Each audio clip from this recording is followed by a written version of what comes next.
Welcome, everyone, to another exciting episode of The Energy That Surrounds Us. I'm your host, Michael, and my background may look a little different. I am actually coming to you all live from the Crockett Hotel in San Antonio, an extremely haunted hotel. And I am joined tonight by a guest who is an amazing author who I had the privilege to talk with and meet last year at the History Haunts and Legends in Jefferson, Texas. So shout out to Jody and her little paranormal event that is so cool to attend. You get two a year. So very cool, but I am going to allow my guest to introduce himself because he has got an amazing array of books and he is so fun, and I just could not do justice to all that he does. So I am going to hand it over to the one, the only amazing, talented author, Brian Clune. Okay, so I was wondering, are you talking about me or my buddy Wyatt here? Well, for the fun fact that people may not realize is Wyatt is in every book. I found that out in talking with Brian. Actually, there are only two that he is not. By the way, hi guys, my name is Brian, and Brian Clune. If you're interested in my books, just type my name into Amazon. All of my books will come up. I do have an actual publisher, and I like royalty checks. I'm not going to go any further than that. I just like royalty checks. Did I mention I like royalty checks? Sorry, guys. So I actually, your background may be a little bit odd, but mine's even more odd. I'm actually doing the show from my car. We actually just now got back into town here in California from the April History Haunts and Legends Paracon in Jefferson, Texas. So we had an absolute ball at that one, except for the weather. That one was a little bit different. We're from California. Earthquakes are fun. Tornadoes, not so much. Luckily, we didn't get caught in one, but we did get 3 tornado warnings, which kind of, let's just say that luckily I brought extra underwear. That's all I'm going to say about that. So, how did Wyatt handle the weather? You know, Wyatt handled it great. You can't see it, but Wyatt actually has 2 girlfriends in the back. Oh. Apparently, okay, so let me give a brief rundown of Wyatt. I picked Wyatt up at Silver City Ghost Town up in a small town here in California called Bodfish. Wyatt, I was told he was cursed, but I don't believe he's cursed. But what I do know about Wyatt is he does move on his own. There's been a couple things that have happened with him that we just cannot explain, like him being on the Queen Mary and actually getting through 2 closed doors and then up onto a dresser to basically scare the living you-know-what out of my partner, Bob. I actually enjoyed that one because Bob woke us up at about 2:30 in the morning, literally screaming. And when we went in, Wyatt was actually on the dresser just staring at him. And we really don't have any idea on how Wyatt got there. So because of that, we've been, my wife and I have been very nice to Wyatt. And as you mentioned at the beginning of the show, Wyatt is in all of my books except for the first 2. So the ones that he is not in is my California's Historic Haunts and Ghosts of the Queen Mary. And the reason for that is I did not have him at the time. However, every single one of my books since those 2, he is somewhere in the book. He's my version of Where's Waldo. In this case, it's Where's Wyatt. But it seems that we are now starting to collect haunted dolls, I guess. We were given one by a friend of ours in Amarillo, Texas. She was like, we were telling her about Wyatt. She goes, "Oh my God, I have something for you." She brings this huge doll over, sets it on Terry's lap, and says, "Here, take this. I don't want it anymore. It's doing weird things."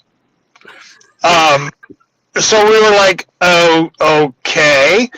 And now her eyes have disappeared. Whoa. Yeah, so she had eyeballs. She was in the back seat of the car where she kind of lives, and all of a sudden her eyeballs just disappeared. And after 6 months, we're like, okay, where are her eyeballs? They're not in her head. They are not in the car. Her eyeballs are just gone, which makes her even more creepy. But one of the weird things with my wife named her Dorinda. Is that she kept missing a shoe. We would put her shoe on, or both shoes on, and then one shoe would just turn up missing. And we would find it somewhere in a weird spot in the house, or in our laundry room, which is out in the backyard. And we would put it back on, and the shoe would end up missing again. It was just strange. And since the last time that Dorinda lost her shoe, we have not found it yet. Hopefully we will, because like we told Dorinda, we're not giving you a new shoe. If you keep taking it off and losing them, we're not going to just keep buying her new shoes. It's not going to happen. I wonder if the shoe's now with the eyes. You know what? I hadn't even thought about that.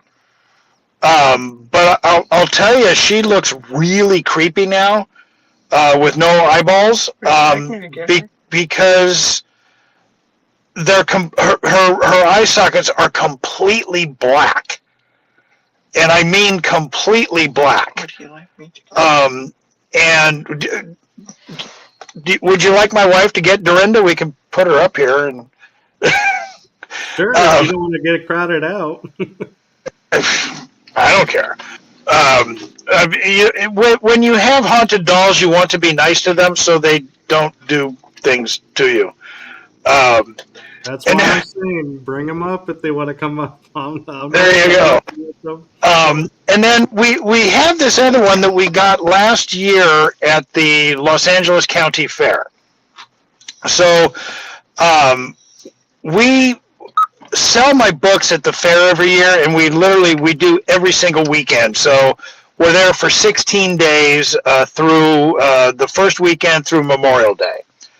And this last year, we had these people who sold dolls next to us. They would sell creepy dolls, stickers, all kinds of weird little things. And we come in one day, and unfortunately, I cannot remember his name. Really nice guy, the one who makes the dolls. He said that they had this doll that they had no idea where it came from. And he was like, I didn't order it. I didn't make the doll. I have no idea where the doll came from. We're getting kind of creeped out. So naturally, my wife said, "We'll take it." It's like, are you kidding me? Enough with. Okay, so here is Dorinda. Oh yeah. Okay. Yeah, you can see. It's like, okay, she's weird, but she's okay. This is one of Wyatt's girlfriends, and he's a pedophile. Yeah, she seems to enjoy it. We don't know how old Wyatt is, but he may be a pedophile. We're hoping he's not, because we think Dorinda might be fairly old too. If you look at her, she looks really old to us. Yeah. And then this is the one that we got at the LA County Fair. And he said he did not make this doll. He didn't order it? He didn't order it. He didn't make it. It just showed up looking like this. No, he made So, it's, she named her Lavinia. Lavinia. So. That's a much nicer name than I would have thought of. She's waving. Hi, guys. Hi, guys. Yeah, so it's just, odd. Yeah. So. Well, the interesting thing is looking at Dorinda is the eyes, the sockets look like they have the eyelids down, so it'd be really hard to get the eyeballs out, it looks like. Yeah, I mean, they may be somewhere in her body cavity, but we're not sure. But we think her head is one of those heads that you can just pull off. We think. We're not going to pull it off, just in case. Yeah, I was going to say, I would recommend removing a haunted doll's head. Yeah, no, not going to happen. So, anyway, so those are our haunted dolls.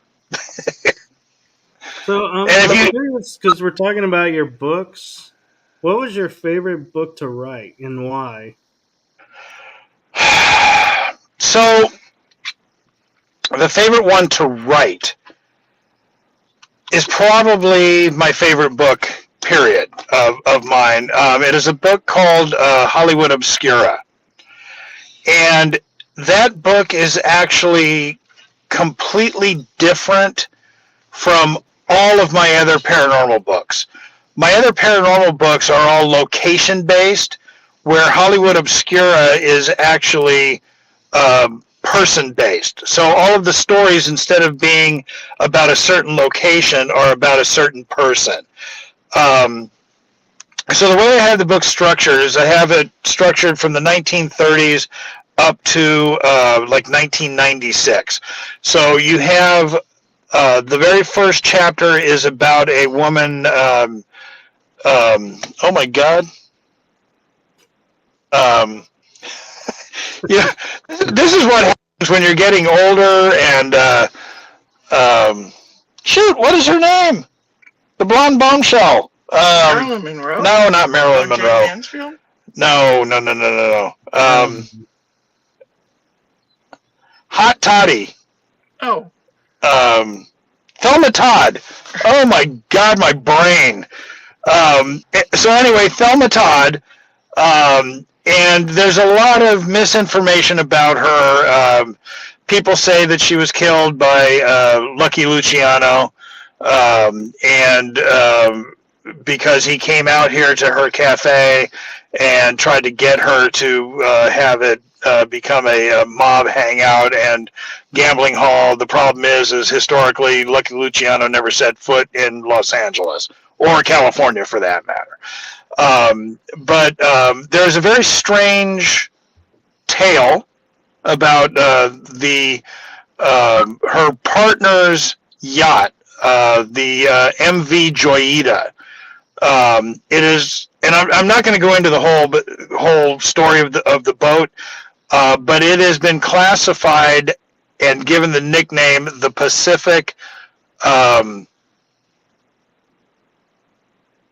And my brain just stopped working again. Pacific. No. Mary Celeste. Mary Celeste. The Pacific Mary Celeste. Just because of all the weird things that happened with it. Then I do have a story about Bugsy Siegel.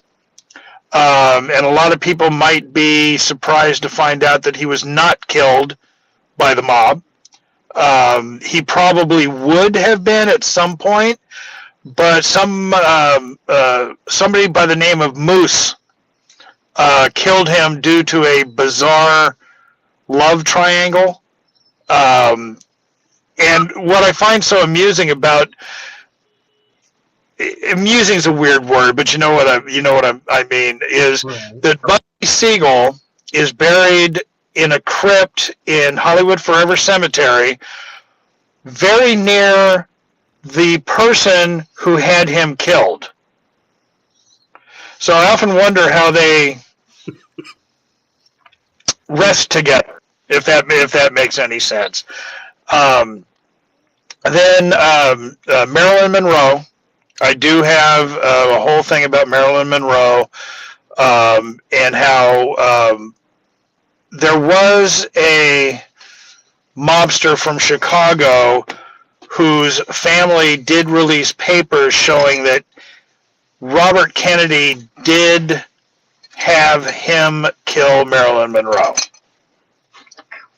And I'm not going to go into a whole lot of detail with any of the stories, but that one, anybody who's interested in Marilyn Monroe, there's some relatively newer information. I won't say new because the book's been out for quite a while.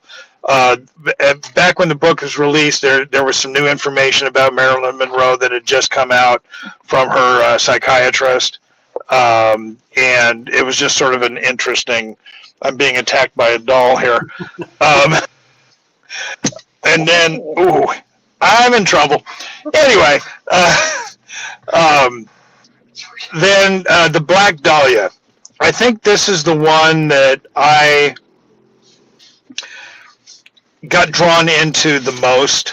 And the History, Haunts, and Legends Paracon that last November that you were at.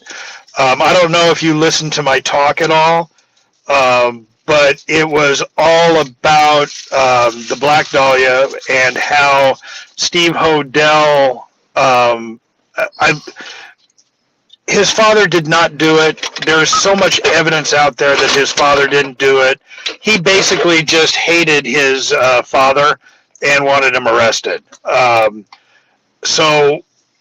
the one thing that I always want to make sure I get out is that Elizabeth Short was not this hard-drinking whore that history has made her out to be.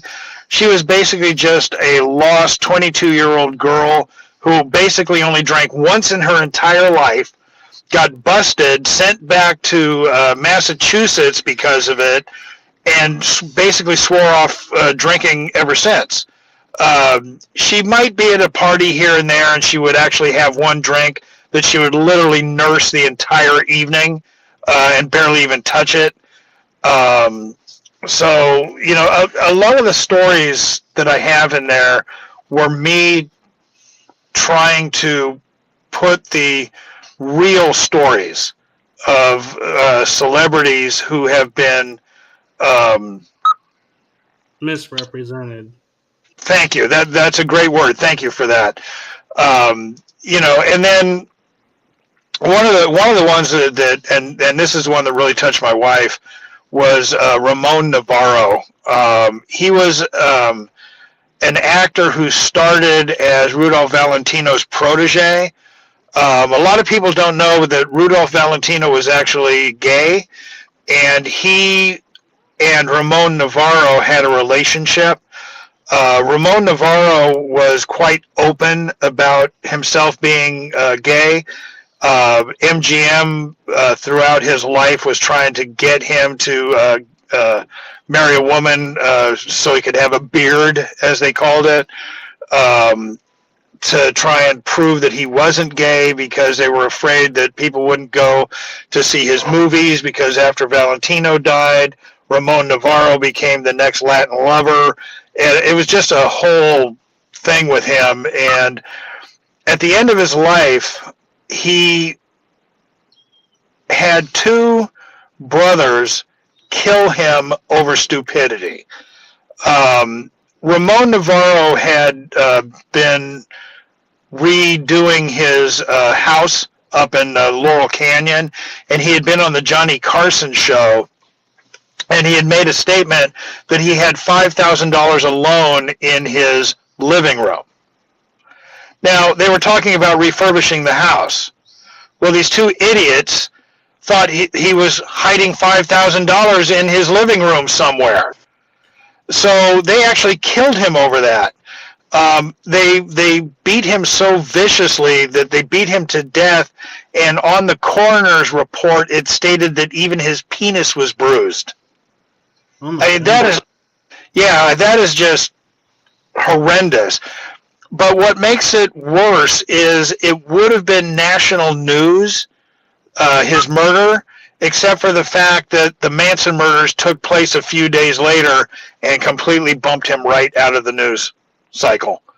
So, that's one that I really, want people to kind of understand. And yes, there are ghosts involved with every single one of the people that I write about in there. So there are ghosts of Ramon Navarro, Marilyn Monroe, of course, Thelma Todd. Oh, and you heard about the fires we had here in LA recently? Yeah. I still haven't found out yet, but Thelma Todd's Cafe, they actually were in front of the cafe on Pacific Coast Highway, when you can see the fire behind Thelma Todd's.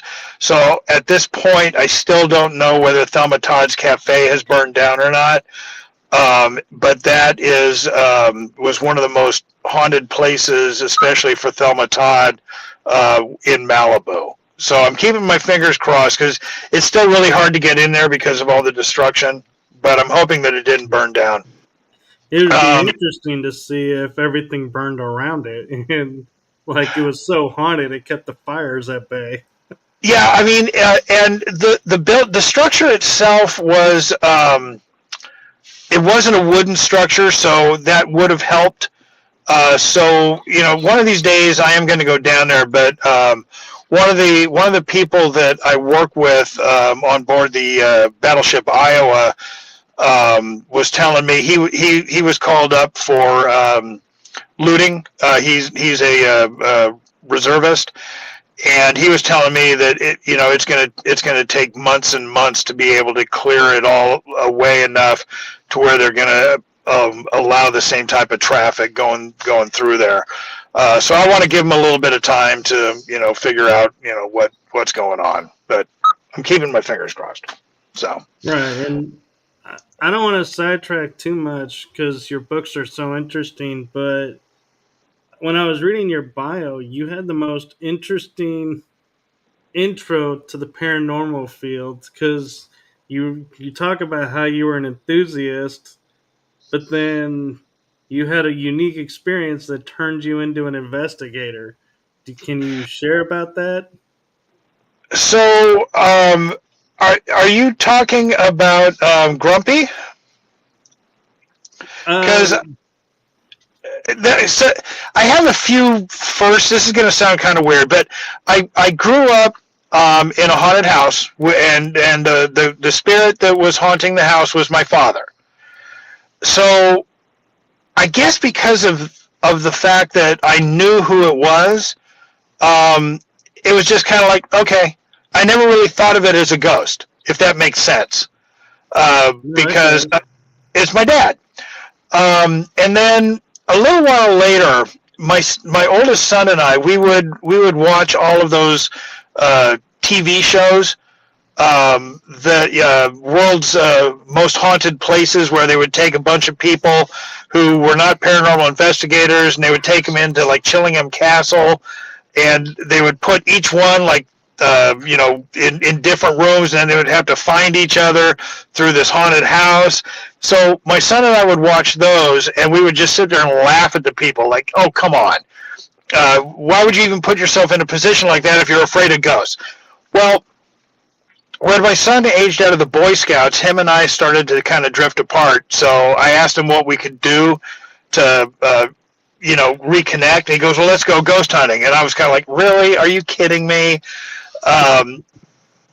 Because, like I said, I wasn't thinking of the fact that I grew up with my father, who passed away in 1963, as a ghost. So to me, it was just, and then all I had were the TV shows in my head. So I was like, all right, fine. I'll find a team, and we'll see what, if we can do it. Well, I was having so much fun. I wasn't even thinking about ghosts, and the team I was with, it started off as Pacific Ghost Hunting Society, and then something occurred where we ended up changing names to Planet Paranormal. And we actually had an office on board the Queen Mary. All right. So we were literally down there 5 to 7 nights a week investigating. It got to the point where the security they'd see us coming and they'd just go here and they'd just hand us the keys and say, go have fun. So we literally had free reign of the Queen Mary to go wherever we wanted. The only thing we had to do was have a ship's fire watch with us the whole time. Okay, and the fire watch guys were kind of funny, but I kept telling everybody I'm not feeling anything. There's no ghosts here, and they started making fun of me for this. They were like, "Yeah, Brian's going to be there. There's no ghosts," and just all this stuff like that. So we were down in the first class pool, and I was getting a little bit bored. We'd been down there for maybe half an hour or so, and there wasn't really anything going on. So I thought, you know what, I'm going to go back into the change room. Now, the change room, there are no lights in the change rooms. It's a series of stalls that span from port to starboard across the pool. And there's no lights in there. You have to walk down a 20-foot to 25-foot long corridor that is only like 3.5 feet wide. So I was asking everybody, hey, you guys want to go back there with me? And they're like, no, we're going to stay here. And I was like, fine, I'm going to go back there myself. So I'm halfway through this corridor, and all of a sudden I get this right in my ear. Now, like I said, the hallway is only 3.5 feet wide. You can run your hands along it. And while I got the growl, I could feel my earlobe vibrate. So I was kind of like, oh, okay. And I turned around, and I calmly walked out of the... Did you hear something? I didn't hear a thing. No. But I calmly walked out back into the pool, at which point everybody was just cracking up. Now, they say I had a dude run moment, but I will never admit to that. I may have been walking a little faster than normal, but I definitely was not running. But literally, they were laughing like you would not believe, because it was loud enough that they all heard it. And Bob just looked at me and goes, you met Grumpy, I see. So I like to joke about the fact that Grumpy popped my paranormal cherry. So sounds like it. Yeah, I don't know if that was what you were referencing as far as the Bob. Seen the sun, but the whole story together was perfect. I mean, that's a great story. Well, here's what's funny. By that time, my son was completely out of it. We had one thing happen, and he never came back after that. I'm not going to say that he was scared or anything. I just don't understand. Maybe it just wasn't his thing. But like I said, I was having a ball. So I stayed with it, and I'm stuck with it now. Yeah, and you have now, what, 5-6 books out of it? I just turned my 16th book into the publisher. It'll be released August 26th. My publisher has me working on 2 books about Route 66. One of them is a non-paranormal book. The other is going to make me look like Gilbert Grape's mother when I'm done. It's haunted taverns and eateries along Route 66. I am working on a book about the Winchester House. Are you familiar with the Winchester House? I am, and it's on my bucket list, but it's just so far from Texas that it's like, I'm hoping to get there someday. Yeah, it is definitely far from Texas, but I'm going to try and have the Winchester House book out as my next paranormal book. And then I've been working on a true crime book titled Murder and Mayhem Hollywood for Arcadia. I'm working on Ghosts and Legends of Oatman, Arizona, and I was at the Yuma Territorial Prison State Park today, and asked them if they want a book. And they were like, "Oh my God, yes!" So now I'm working on that.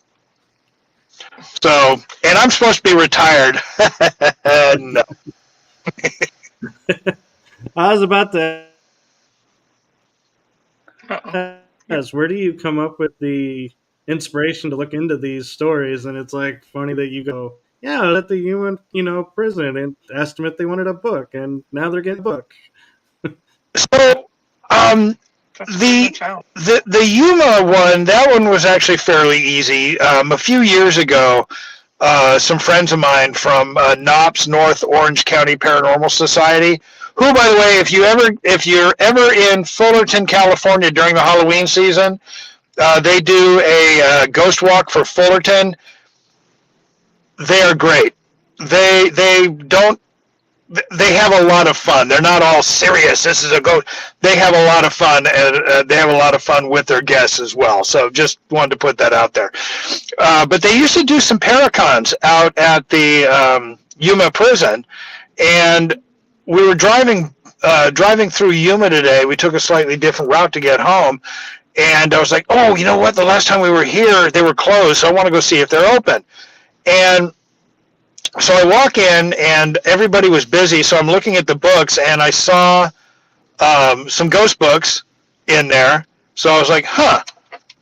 And I had already asked my wife to check to see if there was a book about it, and there wasn't. So I was like, okay, I'm just going to ask them. And sure enough. And then my publisher also will request me to write certain books.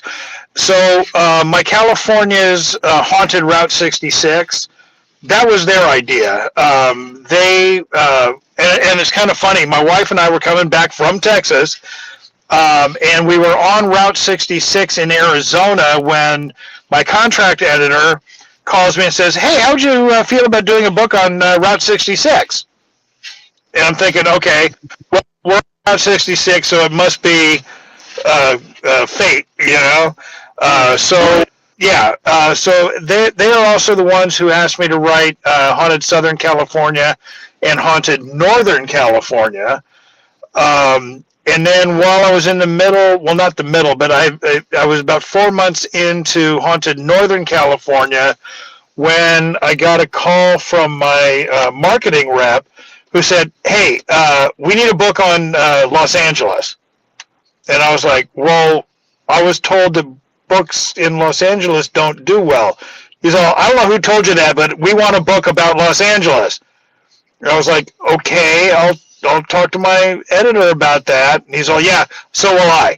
The next thing I know, I'm putting Haunted Northern California aside, and I'm working on Haunted Heart of Los Angeles, which, by the way, I had a lot of fun doing. So when I was done with that, then I kept going with Haunted Northern California, and yeah, so I'm busy. Yeah. Do you ever get to, where you're, driving somewhere and you're like, I'd really like to do a book about this, and get to call the editor and be like, can I write a book about this? And they're like, okay, or are they all assigned? So, I probably called my editor 3 times on this trip alone. Hey, what do you think about a book about this? What do you think about a book about this? And at this point, she just cracks up. Because she's like, okay, I'll add it to the list. I think you have about 30 of them now. So, yeah, she actually, my editor and I, over the years, we've become pretty good friends. We've never actually met in person, but we talk to each other so much. I'm one of those weird people. I don't like emails unless I absolutely have to. I prefer, actual contact. So instead of sending her a bunch of emails, I call. And so, we talk, so that gives us a personal connection, which I think really helps. And Lori's great. I mean, I count on her for pretty much everything. She's great as far as giving me advice when I need advice on how to work on a specific chapter or a specific book or a specific section. She's always right there to give me any help I need. So she's absolutely wonderful, and she really likes my wife as well. Actually, everybody at Arcadia loves my wife, because she's my initial editor, and she really makes it so they don't have a whole lot of work to do. So now, if they only knew her, they would probably send hitmen after her. But Lori and I need to talk. No, you don't. Yeah, and I'm wondering, I was talking about your wife being the editor, is there ever a time when she looks at you and goes, "We can't publish this book. You need to start this all over. This is too far," or what were you thinking? No. Yeah, I'm amazed. No. I had never actually even thought about how I write, but I've actually had other authors, especially nonfiction authors, ask me, how many drafts do I have to go through before I get it right? And I'm like, what do you mean? Well, how many drafts? How many changes? And I'm like, none. I just write it. I literally go straight through. And they're like, how can you do that? And I said, I don't know.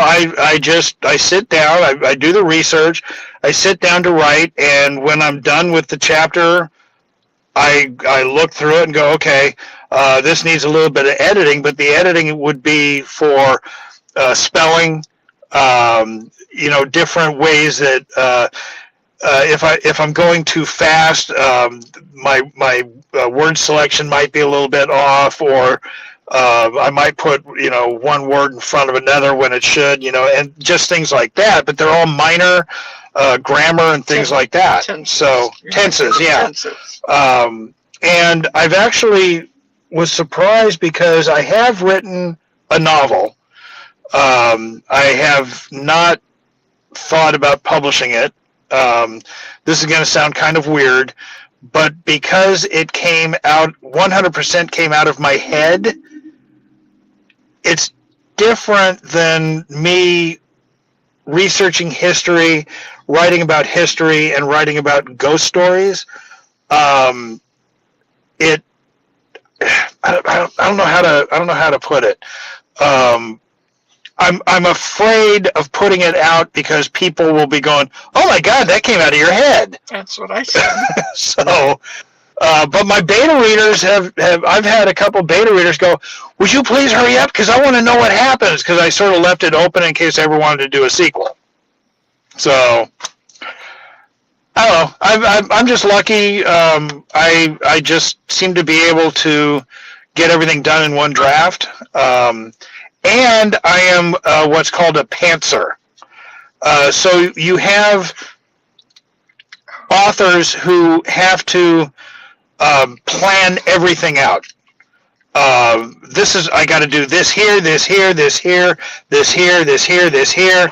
Where I just go, whoop, I just sit down and just start writing. I don't plan anything out. I'll pick a subject, like Preston Castle.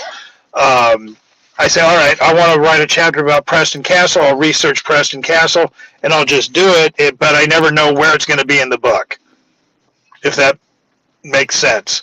So I just sort of do it. Seat of my pants. By the seat of my pants, yeah. That's why they're called pantsers, and that's actually a literary term, believe it or not. So, yeah. It kind of makes sense because if you're doing, like, say, a book on a certain area, getting all the information together, you could sit there and kind of look at getting the flow of almost like a roadmap and going, you can go here to here to here. instead of going, okay, we're here, we're over here, we're over here, we're over here. And so maybe that's what ends up happening. Yeah, maybe, but like I said, with Haunted Northern California, because I'll use that one because I just finished it. I did a chapter in Monterey Bay, and then jumped all the way over to the eastern part of the state, then jumped down a little bit south of Sacramento, then all the way up to the border. So I mean, I was literally all over the place. And then I'm like, okay, the book's done. I've got my word count. Oh my God, how am I going to put this together? That's the worst part. So I'm like, all right, I need to put this here, and then this will go here, and then this will go here, and hope that it comes out correct. So they seem to be working. I guess. So, you know. I mean, having 16 books written, you must be doing something right. I guess. I actually had one of my books featured in Life magazine. And yes, I do brag about that.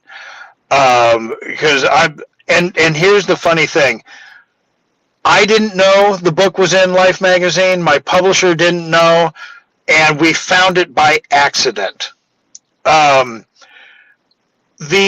2016, Life magazine did a World's Most Haunted edition. It's a black cover with the Dracula's castle on the front. Okay, and we were standing in the checkout line at a Walmart grocery store, and I glance down and I see the Life magazine and I see where it says Queen Mary. And I'm like, what? So I pick it up, and I'm looking at it, and I walk over to my wife, and I go, and I'm joking. I said, would you look at this? They did a whole article on the Queen Mary, and they didn't even talk to me. What is wrong with them? And I handed her the magazine. You know, and like I said, I was just kind of joking around with her. So I go back, and I pick up another one, and I'm kind of glancing through it. Next thing I know, she calls me back over, and she goes, I think I know why they didn't talk to you. And I went, why? And she goes, because the whole article is about you and your book. And I was like, wait, what? You know, and sure enough, she points where it says, author Brian Clune from his book, Ghosts of the Queen Mary. I'm like, wait, what? Huh? And I immediately called my publisher, and they were like, we don't care. We were wondering why book sales went through the roof of that book. You know, because I was thinking, oh, did they need to let the publisher know? The publisher must know. And sure enough, they didn't. But like I said, they didn't care. They were just happy, you know, because book sales had gone up, and they had no idea why. So yeah, I like to brag about. Yes, I was in Life magazine. So.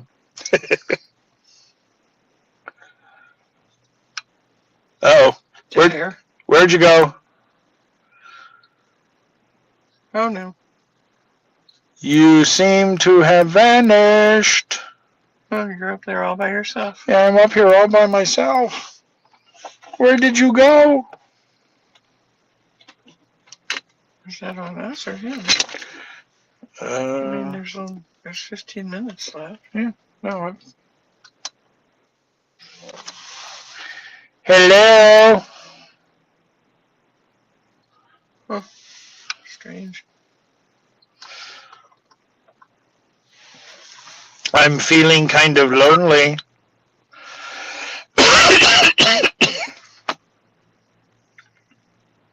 It says I'm still in the show. I don't know. And it is still recording. Well, I don't know whether everybody can see or hear me, but just in case, I am going to sit here and babble for a while. With my new book, I don't know how many people have heard of a place called Preston Castle. It was originally a can't respond to that. This is Terry. He kept talking. He's still talking. We'll let him know that it's still showing that we're live, and It still shows it's live. well, anyway, I'm sorry. Like I said, I don't know whether the show is still recording. You're back. I so apologize for that. It just That's okay. StreamYard disappeared, and I was like, "Wait, what?" Yeah, I didn't know whether it was still going, so I was like babbling for a while, and then I was like, okay, well, you know what? I don't know if you guys can still hear me.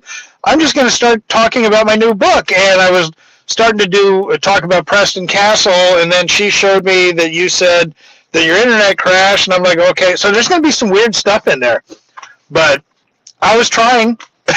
No, that's what I love about StreamYard. It's so funny is even though I wasn't there, it kept going. So whatever you were talking about is still there. And so well, I wasn't really seeing what I missed.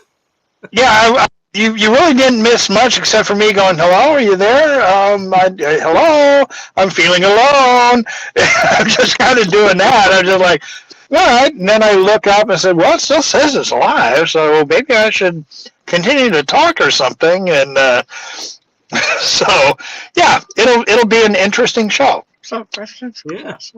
I mean, you can't expect anything else live on the road, you know? There's going to be a few hiccups. Exactly. I don't know whether I told you, but when Pete and I and Angie, we had a show called the Full Spectrum Project. Yes. And we had a lot of fun. Pete and I sort of automatically got into this rhythm where we would both ask and answer questions, but it started to come off almost like a Johnny Carson, Ed McMahon shtick. And Angie, she was wonderful. She would do the Weird World News at the top of the hour. It was a 2-hour show. But our very first show, we had Alexandra Holzer on. And we thought we were going to get shut down on our very first show. Alexandra is great, but Alexandra has a potty mouth. Yeah, potty mouth. She talks like a trucker, and we're asking her questions, and she's like, "Oh yeah, that beep beep beep beep." You know, we don't have a delay, and we're over going, "Oh my God, Alexandra, stop!" You know, finally Pete's like, "Alexandra, we don't want to get shut down on our very first show." And she's all, "Oh, this is a podcast. Don't worry about it." We're just like, "Oh my God!" But it was great. We had so much fun on that show. We would take our subject very serious, but kind of like you, we wouldn't take ourselves serious. So we had a lot of fun, and pretty much all of our guests said, "If you ever want me back, please." I had so much fun. There was one guest, I cannot remember her name, but she was a stick in the mud. Yeah, she was boring, and when the show was over, she goes, "Well, I don't think I'll be back." And we felt like saying, "Yeah, well, we'll never have you back. You're boring." But we didn't. We were very nice to her. She was a bitch. Yeah, turns out she was a bitch.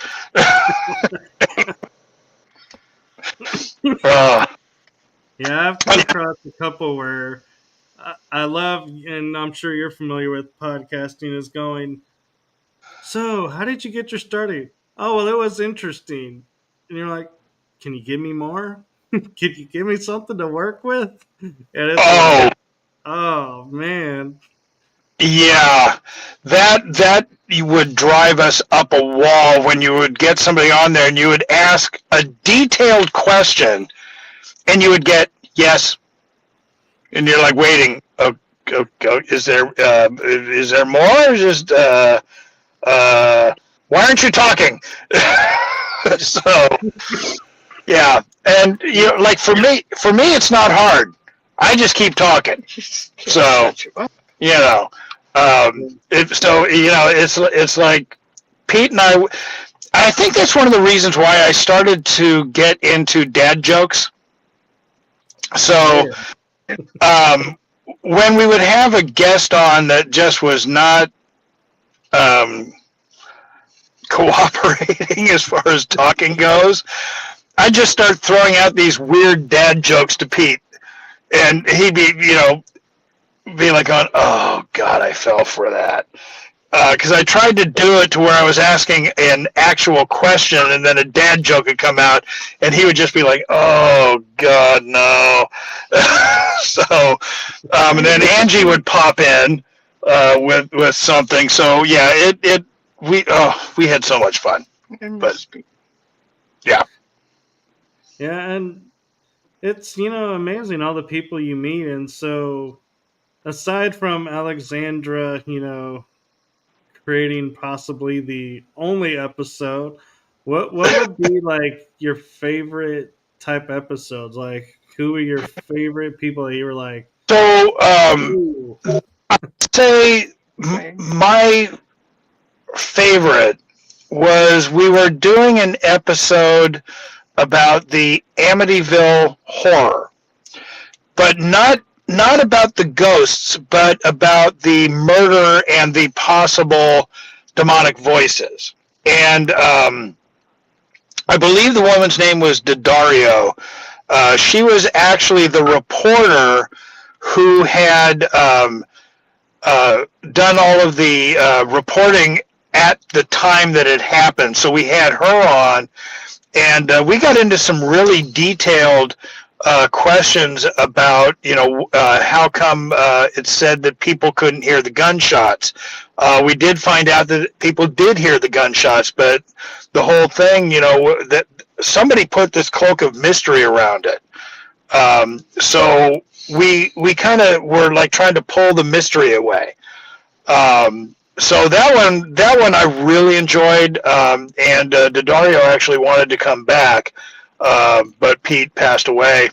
As a matter of fact, the guest that we were going to have on just before Pete, or actually I should say just after Pete passed away, was Michael Quarantino. Now, I don't know if you're familiar with the name, but Quarantino is his mother's maiden name. His actual name is Michael Lutz. He was actually the youngest son at the Amityville house, and he was our next guest, but unfortunately Pete came down with COVID and passed away. We were all really looking forward to that one. Yeah, and our condolences to you on losing Pete. Did you ever meet Pete? No. Pete was literally the best person I have ever known. The man would literally bend over backwards to help anybody in need. I mean, he was just fantastic. The world is definitely a lesser place without him in it. Well, So.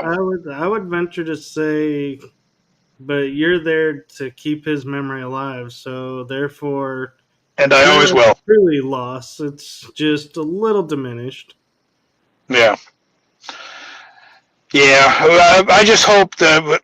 Unfortunately, we have not been able to get the Full Spectrum Project archives back from the producer, and I've been trying my best to get them. I'm hoping I don't have to take her to court to do it, because they're technically our shows, not hers, regardless of whether it was her platform they were on or not. We were paying her to put them on her platform. But I really want to get them back out there so we can put them back up, so people so people can remember Pete. I know that sounds weird. Yeah, exactly. and so people can have a little bit of laugh. Mitchell from the History, Haunts, and Legends? Yes. We had him on twice, and he was like going, dude, I have to come back. This is just so much fun. And part of that was because of Pete. And then Greg Lawson we had on a couple times. Greg was fun. Yeah, Greg, oh my God, Greg is a crack up. Yeah, you met Greg, I would imagine. Yeah, Greg is fantastic. So yeah, he was at the table next to you when I met you, and yeah, he's a brat. However, if you ever hear anything from him called the Clune method, he's lying. He is lying through his teeth. He is lying. That's so funny. I don't know what you're talking about. He made it up. He made it all up. Yeah, I remember when I was there and we were all talking, and it was funny because it was Mitch, and then it was Greg, and then it was you, and we all just started talking all together. Yep. Yeah. That's another one of the reasons I love going out there. I mean, it's a long drive for us, but it's worth it. You know, we have an absolute ball there. So, and one of these days, I'm going to take a little bit of extra time. I do not believe in Bigfoot, but because Jefferson is supposedly the Bigfoot capital of Texas, I'm going to have to go out and do some squatching. Yeah, there's I think someone said 10 statues around the city. Something like that, yeah. There's one right across from the visitor center. Oh, yeah. I don't know yet. Yeah. So, by the way, you do know why it is so hard to get a good picture of a Sasquatch, No. right? Because they're actually naturally blurry. That's a joke. I was trying to picture in my head. Wait, how can they be blurry? You got me on that one. What was her name? I can't remember her name, but she has a press now. She helps people publish their books, and she is like a huge Bigfoot researcher, and we had her on our show, and that's one of the things I told her, because I said, I really want to see a clear picture of a Bigfoot, and she said, well, I don't think that's ever going to happen. I said, I know, because they're naturally blurry. She just we won't go any further on that, but yeah, it was funny. So, well, as always, it's a blast talking with you, and we'll have to get you back on because it's just so much fun. And you both, I gotta admit, you did most of the talking, but both of you together, it's like, man, I'm so glad you were able to come on, because you guys bring a lot of humor to the paranormal, and it's kind of refreshing because everyone's always like, oh yeah, we had this spirit here, and this is this claim, and this is how I researched it, and you guys are like, yeah, there's a haunt over there. Yeah, I got a book about it if you really want to read it. Yeah, well, I mean, you got to have some fun. Our lives are short.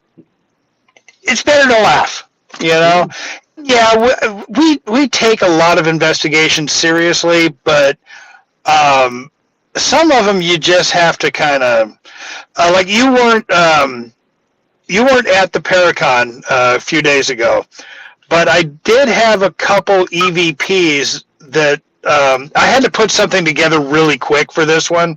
I only had like a week and a half to put something together.